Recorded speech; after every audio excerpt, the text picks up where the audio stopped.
Hello everyone. இது நம்ம Python tutorial சீரிஸோட 6th video. இந்த வீடியோவில் நம்ம என்ன பார்க்க போகிறோம்னா, ஃபஸ்ட்டு கமெண்ட்ஸ்னால் என்னன்றது பார்க்க போகிறோம். அப்புறம் வந்து கண்டிஷனல் ஸ்டேட்மெண்ட்ஸில் செயின்டு கண்டிஷன்ஸ்னால் என்ன, அப்புறம் நெஸ்டட் கண்டிஷன்ஸ்னால் என்ன அப்படிங்கிறத அந்த வீடியோவில் பார்க்க போகிறோம்.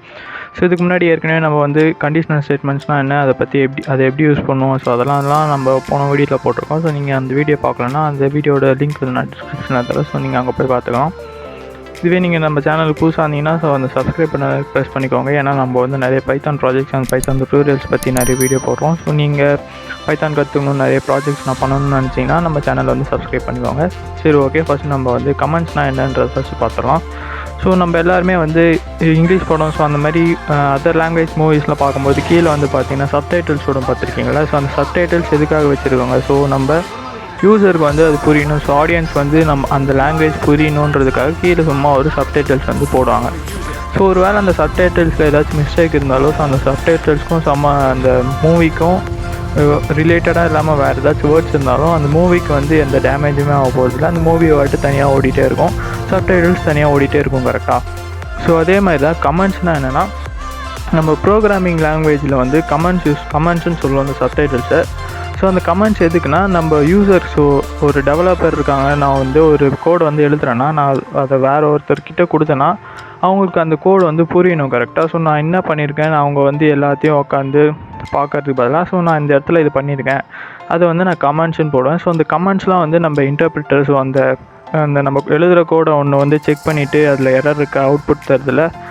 அந்த மாதிரி அந்த இன்டர்பிரிட்டர் வந்து அதை வந்து ஸ்கிப் பண்ணிவிடும். அந்த கமெண்ட்ஸ்லாம் வந்து அது ஸ்கிப் பண்ணிவிடும். அதுக்கும் அதை பார்த்தாலே அது வந்து அதை ரன் பண்ணாது, அது வந்து ஸ்கிப் பண்ணிவிடும். இதுக்கு தான் நம்ம கமெண்ட்ஸ் யூஸ் பண்ணுவோம். கமெண்ட்ஸ் எப்படி நம்ம போடுவோம்னா, இந்த ஹேஷ் சிம்பிள் போட்டு போடுவோம். ஹேஷ் போட்டு நான் வந்து இங்கே எது கொடுத்தாலும் அது வந்து கமெண்ட்டு சொல்லுவாங்க. ஹியர் ஐ ஆம். இப்போ நான் here I am going to get the input. இந்த மாதிரி நான் போட்டுட்டு நான் வந்து ஒரு இன்புட் ஸ்டேட்மெண்ட் எழுதுறேன்னா அது நம்மளுக்கு தெரியும், நம்ம இதை படித்தாலே நம்மளுக்கு புரியல. இந்த இடத்துல நம்ம வந்து இன்புட் வாங்க போகிறோம் அப்படிங்கிறது இவங்க சொல்கிறாங்க அப்படிங்கிறது நம்மளுக்கு படித்தாலே புரியுதில்ல. இது தான் நம்ம வந்து கமெண்ட்ஸ் யூஸ் பண்ணுவோம். இது வந்து சிங்கிள் லைன் கமெண்ட்டுன்னு சொல்லுவாங்க. ஏன்னா ஒரு லைன் இங்கே கலர் பார்த்தீங்கன்னாலே டிஃப்ரென்ஸ் தெரியும். இது வேறு கலரில் இருக்குது, இது வேறு கலரில் இருக்குது. இந்த கலரில் எதெல்லாம் இருக்கோ அதெல்லாம் கமெண்ட்ஸ்ன்னு சொல்லுவாங்க. ஹேஷுக்கு அப்புறம் எது இருந்தாலுமே அது கமெண்ட்ஸ் தான். இப்போ நான் இதை வந்து கமெண்ட் பண்ணணுன்னு சொன்னேன்னா இங்கே ஒரு ஹேஷ் போட்டேன்னா அது வந்து கமெண்ட் ஆகிடும். இப்போ நான் இதை ரன் பண்ணேன்னா எனக்கு ஆக்சுவலாக எதுவுமே வராது, ஏன்னா இங்கே எதுவுமே இல்லை, அதனால எதுவுமே வராது. இப்போ இந்த கமெண்ட் எடுத்துகிட்டு நான் ரன் பண்ணேன்னா எனக்கு வந்து ஒரு இன்புட் வந்து கேட்குது. அதை கொடுத்து என்டர் பண்ணேன்னா நார்மலாக ரன் ஆகும். இதுதான் வந்து கமெண்ட்ஸ். கமெண்ட்ஸ் வந்து சிங்கிள் லைனில் நம்ம பண்ணலாம். மற்ற லாங்குவேஜ்லாம் மல்டி லைன் கமெண்ட்ஸும் இருக்குது. நம்ம வந்து அஃபிஷியலாக பைத்தானில் வந்து மல்டி லைன் கமெண்ட்ஸ்னு எதுவும் கொடுக்கல. நம்ம வந்து எப்படி பண்ணுவோன்னா, நம்மளுக்கு தேவையானதை செலக்ட் பண்ணிவிட்டு அதை வந்து ட்ரிபிள் கோட்ஸ்குள்ளே கொடுப்போம். 1 2 3. இந்த மாதிரி கொடுத்தோன்னா இது வந்து ஒரு ஸ்ட்ரிங்கு நம்ம இப்படி டிக்ளேர் பண்ணோன்னு நம்ம பார்த்துருப்போம். ஆனால் நம்ம கமெண்ட்ஸுக்கும் வந்து இது யூஸ் பண்ணிக்கலாம். நீங்கள் எதை நிறைய லைன் வந்து நீங்கள் பெருசாக கோடு எழுதிட்டு நீங்கள் வந்து அந்த கோடு அந்த இடத்துல என்ன பண்ணுது அப்படிங்கிறது எனக்கு தெரியணுன்னா அந்த கமெண்ட் அந்த கோடை வந்து நான் கமெண்ட் பண்ணிட்டேன்னா அந்த கோடு என்ன பண்ணணும்னு எனக்கு தெரியும். இது வந்து மல்டி லைன் கமெண்ட். இப்போ நான் 2 லைன் வந்து கமெண்ட் பண்ணுறதுக்கு இந்த மாதிரி நான் பண்ணிக்கலாம். இதுதான் வந்து பேசிக்கலாக கமெண்ட்ஸ். கமெண்ட்ஸ் பற்றி ஒரு பேசிக் ஐடியா வந்து நம்மளுக்கு கிடச்சிருக்குன்னு நினைக்கிறேன். இப்போ வந்து நம்ம கண்டிஷனல் ஸ்டேட்மெண்ட்ஸ் பற்றி பார்ப்போம். கண்டிஷனல் ஸ்டேட்மெண்ட்ஸில் ஃபஸ்ட்டு வந்து நம்மளுக்கு இருக்கிறது என்னென்னா நெஸ்டட் கண்டிஷனல், அதாவது செயின்டு கண்டிஷன் ஸ்டேட்மெண்ட்ஸ்.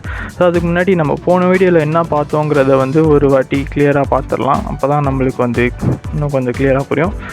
ஃபஸ்ட்டு நம்ம போன வீடியோவில் இஃப் எல்ஸ் ஸ்ட்ரக்சர் வந்து பார்த்துருந்தோம்ல, அதை பற்றி பார்ப்போம். இப்போ நான் ரன் பண்ணிடுறேன் ஃபஸ்ட்டு. இப்போ வந்து நான் வந்து இங்கே ஹைட்டில் வந்து 150, வெயிட்டில் வந்து 15 கொடுத்துருக்கேன். ஃபஸ்ட்டு இஃபில் கண்டிஷன் கொடுத்துட்டு செமிகோலன் போட்டிருக்கோம். ஹைட் வந்து 150க்கு மேலே இருந்தால் இது ட்ரூ ஆகிடும். 115 இருக்குது. நம்மளுக்கு ஃபஸ்ட்லேயே வந்து கண்டிஷன் சாட்டிஸ்ஃபை ஆனதுனால you are eligible for the right enjoy அப்படிங்கிறது நம்மளுக்கு அவுட்புட்டாக வந்தது. கரெக்டாக. இப்போ வந்து நான் ஹைட்டை வந்து 114 மாற்றிட்டு வெயிட்டை வந்து ஒரு 17 வச்சுக்கிறேன். 70 50 இருக்கட்டும், 140. சேவ் பண்ணிட்டு ரன் பண்ணோன்னா திருப்பி நம்மளுக்கு you are eligible for the right enjoy அப்படின்னு வருது. ஏன்னு பார்த்தீங்கன்னா இந்த கண்டிஷன் வந்து சாட்டிஸ்ஃபை ஆகலை. ஆனால் எலிஃபில் வந்து நம்மளுக்கு வெயிட் வந்து 60 கீழே இருக்கான்னு செக் பண்ணும்போது அதுக்கு ட்ரூன்னு வந்ததுனால நம்மளுக்கு எலிஃப் பிளாக் வந்து இங்கே எக்ஸிக்யூட் ஆகும்.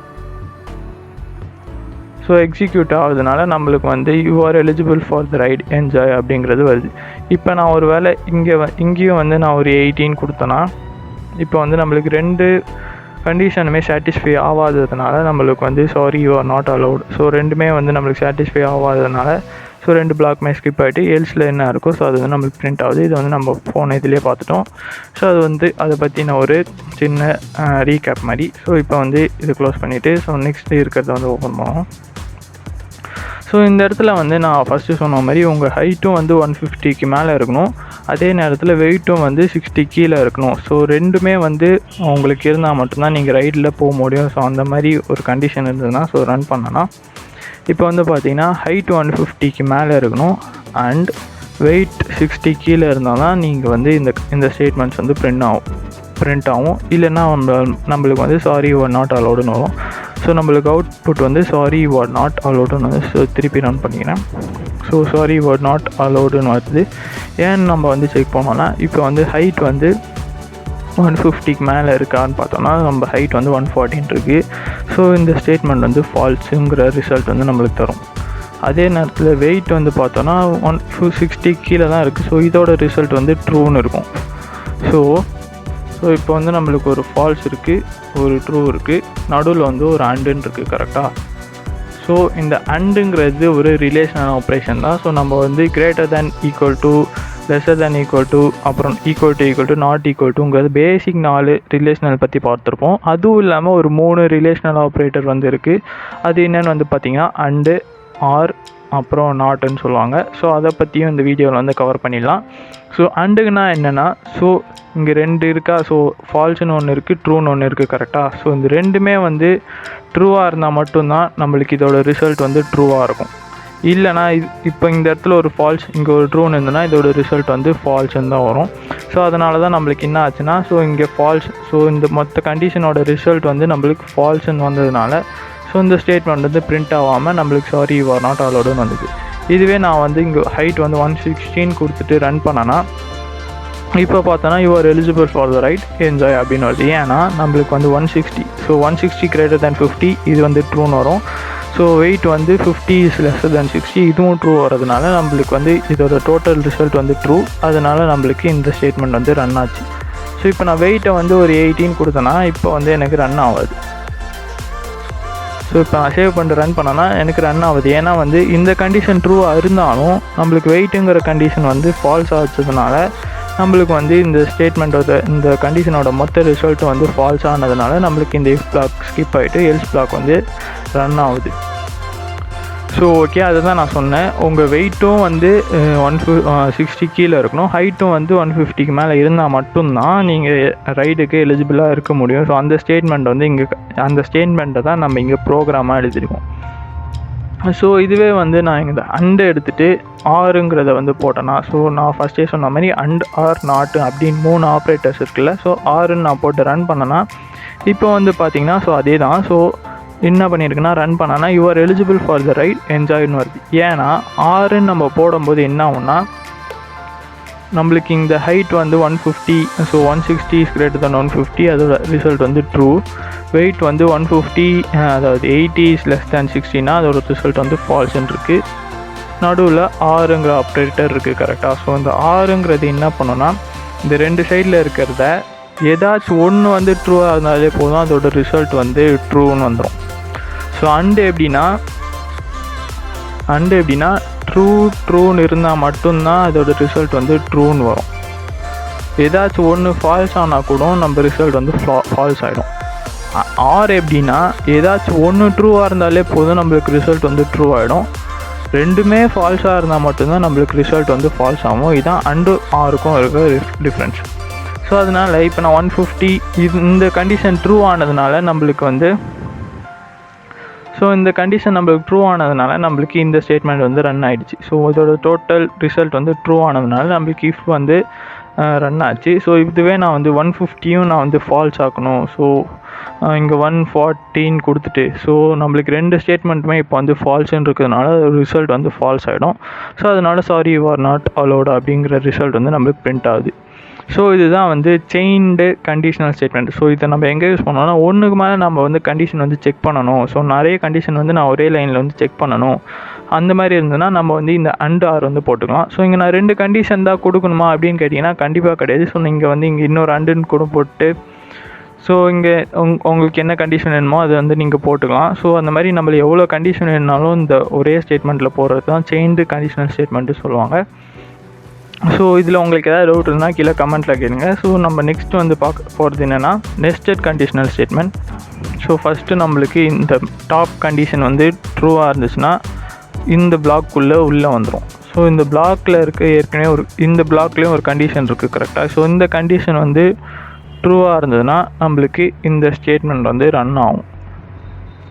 ஸோ இந்த கண்டிஷன் ஃபால்ஸாக இருந்ததுன்னா நம்மளுக்கு இந்த ஸ்டேட்மெண்ட் வந்து ரன் ஆகும். இதுவே நம்மளுக்கு டாப் கண்டிஷன் இந்த எக்ஸ் கிரேட்டர் தேன் 2வே நம்மளுக்கு ஃபால்ஸாக இருந்ததுன்னா ஃபால்ஸ் இந்த எல்ஸில் இருக்கிற இன்னொரு கண்டிஷன் வந்து செக் பண்ணணும். ஸோ இந்த கண்டிஷன் ட்ரூவாக இருந்ததுன்னா நம்மளுக்கு இந்த ஸ்டேட்மெண்ட் வந்து ரன் ஆகும். இதுவே இது ஃபால்ஸாக இருந்ததுன்னா நம்மளுக்கு இந்த கண்டிஷன் வந்து ரன் ஆகும். ஸோ இந்த மாதிரி ஒரு கண்டிஷனுக்குள்ளே நம்ம இன்னொரு கண்டிஷன் கொடுக்கறதுனால ஒன்றுக்குள்ளே ஒன்று இருக்கிறதுனால அது பேர் நெஸ்டடுன்னு சொல்லுவாங்க. ஸோ ஒன்றுக்குள்ளே ஒன்று நம்ம கண்டிஷன் வந்து செக் பண்ணுறதுனால நெஸ்டட் கண்டிஷன்னு சொல்கிறாங்க. ஸோ இந்த ப்ரோக்ராம் வந்து ரன் பண்ணி பார்த்தா கிளியராக புரியும். ஸோ ஃபஸ்ட்டு நான் இந்த டெர்மினலை கிளியர் பண்ணிக்கிறேன். ஸோ ஓகே, இப்போ நான் ரன் பண்ணேன்னா இப்போ வந்து நம்மளுக்கு எக்ஸ் ஒயில் 2 வேல்யூ இருக்குது. ஸோ ஃபஸ்ட் நான் வந்து X is greater than 2 check பண்ணுறேன். ஸோ 5 இஸ் கிரேட்டர் தேன் 2 வந்து நம்மளுக்கு ட்ரூன்னு வரும். ஸோ நம்மளுக்கு இந்த இடத்துல தான் ஏதோ நடக்க போகுதுன்னு தெரியும். ஸோ நெக்ஸ்ட்டு வந்து நான் conditional so y is greater than 5 நான் செக் பண்ணேன்னா so 6 is greater than 5. So இந்த கண்டிஷன் எனக்கு ட்ரூ ஆனதுனால எனக்கு ஸ்ட்ரெயிட்டாக வந்து போத் கண்டிஷன்ஸ் ஆர் சாட்டிஸ்ஃபைட் அப்படிங்கிற அவுட்புட் வந்து எனக்கு வந்துடுச்சு. ஸோ இப்போ வந்து நான் ஒய்யை வந்து லெஸ் தேன் 5 ஆக்கிறதுக்காக நான் 3ன்னு கொடுத்து இப்போ நான் ரன் பண்ணேன்னா இப்போ வந்து first x is greater than 2 அப்படிங்கிற கண்டிஷன் செக் பண்ணிவிட்டு நம்மளுக்கு ட்ரூன்னு வந்ததுனால இந்த பிளாக்குள்ளே என்டர் ஆகிட்டோம். ஸோ நெக்ஸ்ட் நம்ம y is greater than 5 check பண்ணும்போது 3 இஸ் கிரேட்டர் தேன் 5 நம்மளுக்கு ஃபால்ஸ்ன்னு வரதுனால ஸோ இது வந்து ஸ்கிப் பண்ணிவிட்டு எல்ஸுக்கு வந்துடும். ஸோ எல்ஸில் the condition for X is satisfied அப்படிங்கிறது நம்மளுக்கு அவுட்புட்டாக வருது. ஸோ இப்போ வந்து ஒய்ங்கிற கண்டிஷன் வந்து நம்மளுக்கு ஃபால்ஸ் ஆனதுனால இதில் இருக்கிற ஸோ சாதாரணமாக இஃப் எல்ஸ் ஸ்டேட்மெண்ட் எப்படி ஒர்க்காமோ அந்த மாதிரி ரன் ஆகுது. ஸோ இதுவே நான் வந்து ஸ்டார்டிங் கண்டிஷனே so X is greater than 2 அப்படிங்கிறத வந்து நான் -5 கொடுத்தேன்னா எனக்கு வந்து இந்த கண்டிஷன் வந்து ஃபால்ஸ் ஆகிடும் கரெக்டாக. ஸோ -5 இஸ் கிரேட்டர் தேன் 2 கேட்டால் அதோட ரிசல்ட் வந்து ஃபால்ஸ். ஸோ அதனால் நான் என்ன இப்போ நான் செக் பண்ணேன்னா இந்த கண்டிஷன் ஃபால்ஸ் ஆனதுனால இது எதுவுமே வந்து எனக்கு ரன் ஆகாது, ஸ்ட்ரெயிட்டாக வந்து எல்ஸ்குள்ளே வந்துடும். ஸோ எல்ஸில் இன்னொரு கண்டிஷன் இருக்குது. So X is greater than 5 check பண்ணுறோம். So 3 is greater than 5 check பண்ணோன்னா நம்மளுக்கு கண்டிஷன் வந்து ஃபால்ஸ். ஸோ அதனால் இது நம்மளுக்கு எக்ஸிக்யூட் ஆகுது, எல்ஸுக்கு வந்துடும். ஸோ எல்ஸுக்கு வந்துட்டு both the conditions are not satisfied அப்படிங்கிற அவுட்புட் வந்து நம்மளுக்கு வருது. ஸோ ஒய்யை நான் வந்து ட்ரூ ஆக்கணும்னா ஸோ ஒரு 10ன்னு கொடுத்தேன்னா நம்மளுக்கு condition for y is satisfied வரும். எப்படின்னா எக்ஸ் இஸ் ஸோ இந்த கண்டிஷன் ஃபால்ஸ், ஸோ ஸ்ட்ரெயிட்டாக எல்ஸுக்கு வந்துடும். ஸோ இந்த இடத்துல y is greater than so 10 is greater than 5 check பண்ணனா இந்த கண்டிஷன் ட்ரூவாக இருக்கிறதுனால condition for y is satisfied அப்படிங்கிறது வருது. ஸோ இதுவும் நம்ம முன்னாடி பார்த்த செயின்டு கண்டிஷனும் கிட்டத்தட்ட ஒன்று தான். ஸோ நம்ம ரெண்டுத்தையும் வந்து வேறு இடத்துல யூஸ் பண்ணோம். ஸோ நம்ம இப்படிலாம் யூஸ் பண்ணலாம் தெரிஞ்சுக்கிறதுக்காக தான் நம்ம வந்து saint conditions and nested conditions பற்றி பார்க்குறோம். ஸோ அவ்வளோதாங்க. ஸோ இதில் ஏதாச்சும் உங்களுக்கு டவுட் இருந்தால் கீழே வந்து கமெண்ட் பாக்ஸில் கமெண்ட் பண்ணுங்கள். ஸோ நம்ம நெக்ஸ்ட் வீடியோவில் சந்திக்கலாம். Until then, bye from Sriram.